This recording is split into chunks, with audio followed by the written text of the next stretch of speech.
Good morning friends. நம்ம இன்றைக்கி என்ன பார்க்க போகிறோன்னா, நான் ஒரு பெங்களூரில் வந்து ஒரு எனர்ஜி மீட்டர் வந்து பார்த்திங்கன்னா எவ்வளோ குட்டியாக இருக்குதுன்னு பாருங்கள். குட்டியாக இருக்குது, அவ்வளோதான். ஒரு 4 இன்ச்சு சைஸில் தான் இருக்குது. ஸோ இதில் என்னென்ன ரீடிங்ஸ்லாம் பார்க்க முடியும்னு சொல்லிட்டு பார்க்கலாம். இப்போது வோல்டேஜ் பார்க்க முடியும்.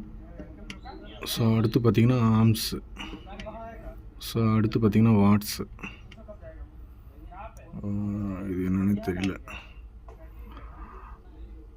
Kilovolt hour, kilovolt ampere for hour, kilowatt hour, kilowatt hour, volt. அதுக்கப்புறம் பார்த்தீங்கன்னா ஆம்ஸு. ஸோ வாட்ஸு எப்படி கால்குலேட் பண்ணிக்கணும்னா, பவரோட ஃபார்முலா வந்து பார்த்திங்கன்னா VI cos theta, power factor. Cos theta power factor. இந்த நமக்கு வோல்டேஜையும் கரண்ட்டையும் எவ்வளோ வோல்டேஜ் வந்து வோல்டேஜ் பாருங்கன்னா 236. இது அப்போ வந்து நம்ம இன்ட்டு 1 பெருக்கணும்னா 233 வாட்ஸ் வருது நமக்கு. ஸோ பவர் ஃபேக்டர் வந்து நம்ம 0.8 அப்படி தான் நம்ம கால்குலேட் பண்ணி எடுத்துக்கணும். நார்மலாக வந்து பவர் ஃபேக்டர் வந்து 0.8. ஸோ இதில் டைமிங் இருக்கும், வோல்டேஜ் இருக்கும், அப்புறம் ஆர்ம்ஸ் இருக்கும். ஸோ இந்த கிலோவாட் ஹவர் எப்படி கால்குலேட் பண்ணணும்னா நம்ம எல்லாமே ஃபார்முலா தான்.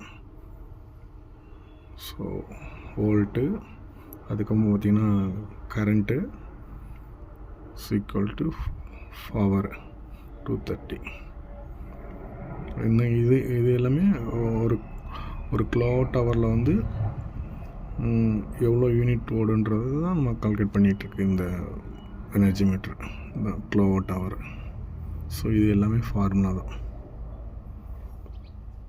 ஓகே, சிம்பிள் தான். இதில் எல்லாமே வந்து உங்களுக்கு கரண்ட் எப்படி, இது கரண்ட்டு சிடி இருக்கும், அப்புறம் வோல்டேஜை மெஷர் பண்ணுறதுக்கு ஒரு பிடி இருக்கும். ஸோ இது அதுக்கப்புறம் இதில் ஒரு ஃபார்முலா வந்து பண்ணியிருக்கோம்.